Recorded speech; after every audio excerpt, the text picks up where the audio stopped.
All right, welcome back in. It's a Gold Jacket Thursday, and this man was the 7th overall pick in the 94 draft out of Notre Dame, made an instant impact, making the all-rookie team, a career that spanned 14 seasons. Unbelievable. All-decade team of the 90s.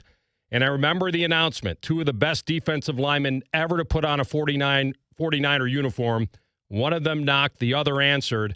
Hall of Famer Charles Haley had the honor of welcoming Bryant Young into the class of 22. We welcome Bryant back to football heaven in Canton. It's great to have you, my man. Yeah, thank you for having me. Thank you. When you think back to that draft, do you ever think about what might have been if you landed elsewhere? Cincinnati, Seattle. You landed in such a great spot and with such an iconic team. Do you ever think about what might have been?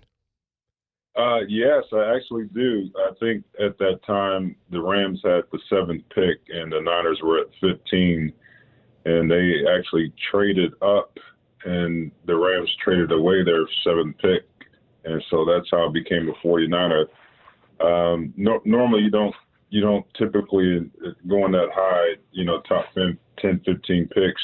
You don't really go to a team that's winning, but they're on the verge of winning. They just need a few more pieces. And I was very fortunate to go to the Niners at the 7th pick and just be a part of such an iconic franchise and continue to help them win.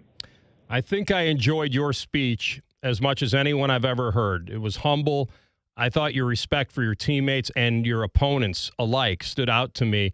When you dreamed of being a professional, what did that look like to you? What did you think that was going to be like, and did it live up to it? My dream was just being able to be on the field where you watched as a kid and you visualize yourself being out there with these amazing football players, and then things kind of start to develop and come into fruition in college, and then you get a chance to go to a 49er organization and you're around great players like Jerry Rice and Steve Young, Ken Norton, Ricky Waters, just to name a few. And it was a dream come true. But, you quickly learn that you have to, you're there for a job and you have to make sure that you're doing what you're supposed to do and play your role the best that you possibly can. So there's a responsibility to it. You could dream, but at the end of the day, you got to prepare yourself and make sure that you're doing what you're supposed to do when you become part of that franchise. Well, you played right away, and you made the Super Bowl as a rookie. You made such an instant impact, and they had brought in a lot of guys, as you mentioned, and I'm wondering how you felt that transformed your defense.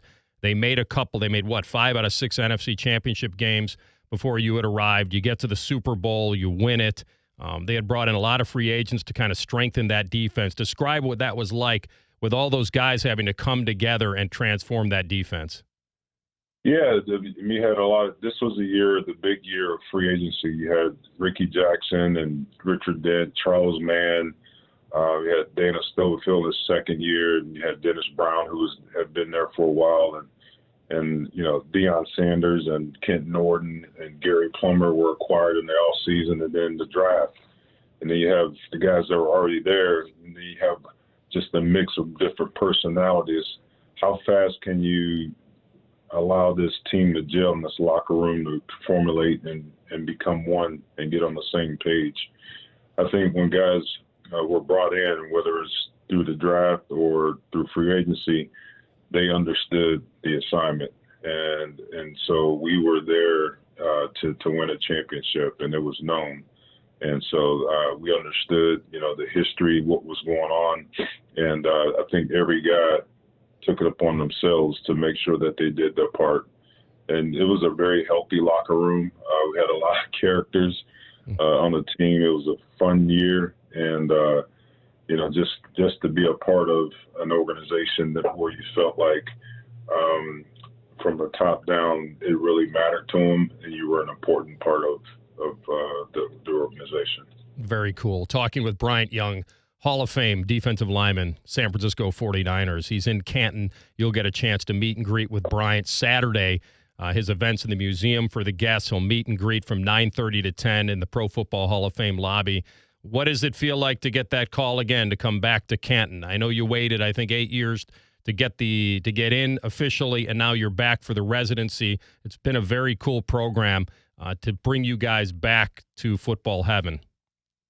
Yeah, this has been a really cool program. You know, when you think about your new home, when you get the initial call to be enshrined, but then when you're part of this community and family, I think it's important for us as Hall of Famers to come back and really be be involved in the community and touch and meet and greet and get to know the people in the community. So for me, this is just a thrill to be able to come back and really just with no pressure and just a slowed down process, really get to understand the people in the community, get to know them, get to love on them, and they get to know us as well. And it's such a unique program, and I love being a part of this community.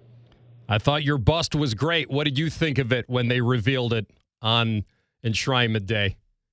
I think they got it right. When I look at the shape of my head, it was on point, with the point on the top of my head. I think I was very pleased. They did a really good job.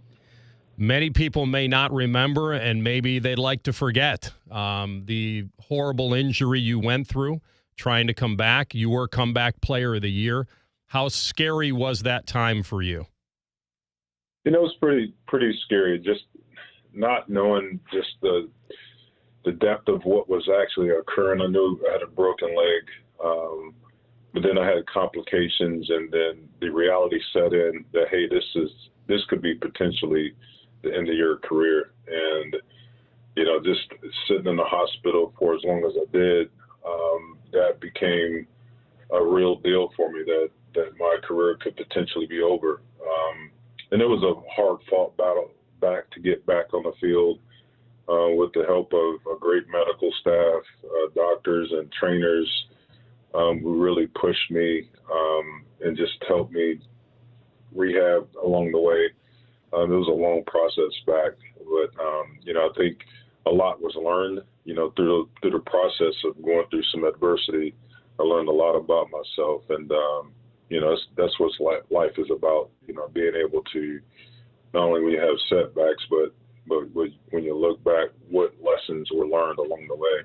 And so I was very fortunate to be able to come back from that injury and play a long time. Incredible career. Bryant Young with the 49ers, 14 seasons, 89.5 sacks. Did you enjoy putting anybody on the ground in particular? Favre, Marino, you tormented the Falcons, a lot of quarterbacks, certainly in that cemetery of sacks for you. Did you enjoy one more than the other? I enjoyed all the same. I tell you what, Brett was such an elusive guy. He was crafty. He was quick on the snap count, and he was one that I enjoyed getting down when I could. But certainly, all the quarterbacks that I had a chance to sack, I was, equally satisfied. I like to ask guys who have achieved so much how maybe certain moments may have changed them and their perspective on their careers. Back at Notre Dame, the 93 perfect team, you beat number 1 Florida State, and then the following week, somehow Boston College comes into South Bend and steals your chance at a national title. Maybe you deserved a better fate that day. You took the lead with 1:09 to play. Obviously, if some things go your way, do you think about that season at all? You had such a great career. You had a Hall of Fame career, but maybe it gave you some perspective on football in general. It did.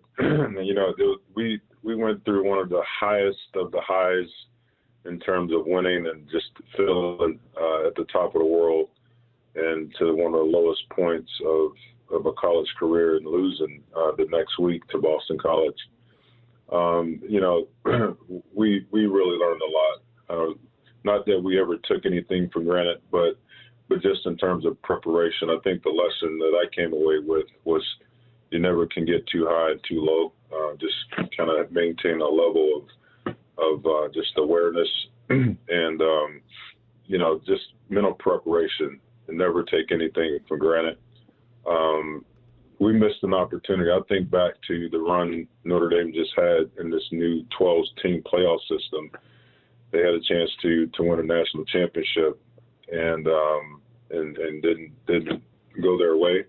And I think back to our season, we were really close, and I wish it would have went the other way, but so many lessons were learned. It was a great football team. We had a great set of leaders on that team, and the chemistry was really awesome.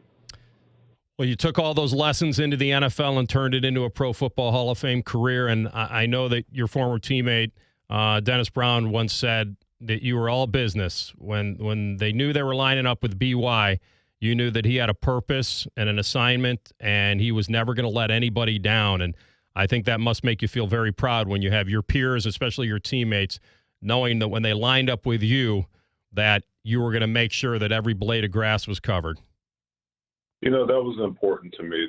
And to Dennis's point, I just wanted to make sure that I did everything in my power to, one, make sure that I relished in my role, that I was accountable to my position and to my teammates. And I never wanted to let my teammates down. And so that was important that, I studied. I made sure that I was prepared mentally and physically as well. And so when I stepped on the grass, I didn't want to be the guy that didn't do his job. And so that was important to me. A pro's pro. I really enjoyed this. One of my favorite players. You were one of those guys that were so focused, and you now are considered one of the greatest ever. Pro Football Hall of Fame. It took 8 years to get there. Did you think at some point it wouldn't happen? Yes.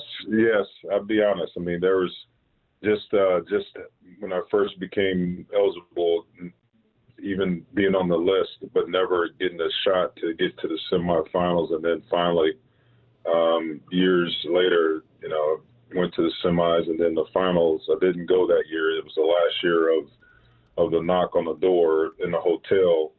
And so I was like, man, I was close. And then another year goes by and nothing happens. And then I'm like, well, is it going to happen or is it not going to happen? I remain hopeful, but you just never know. There's so many guys that play this game that are so deserving of this Hall of Fame, Pro Hall of Fame honor. And to think about, me and the guys that came before me, I'm just so grateful and humbled to have had and got the shot to be here. Well, from the sounds of it, you've never forgotten where you came from, and you've never forgotten those lessons, and I hope you soak this up. It'll be great. Hopefully fans will join you. I know you're going to be watching that movie Greater, which is a great underdog story as well, at the museum at the Pro Football Hall of Fame on Saturday, 9:30 to 10. You can meet Bryant Young in the Pro Football Hall of Fame lobby. If you haven't been to Canton lately, this is a great reason to go.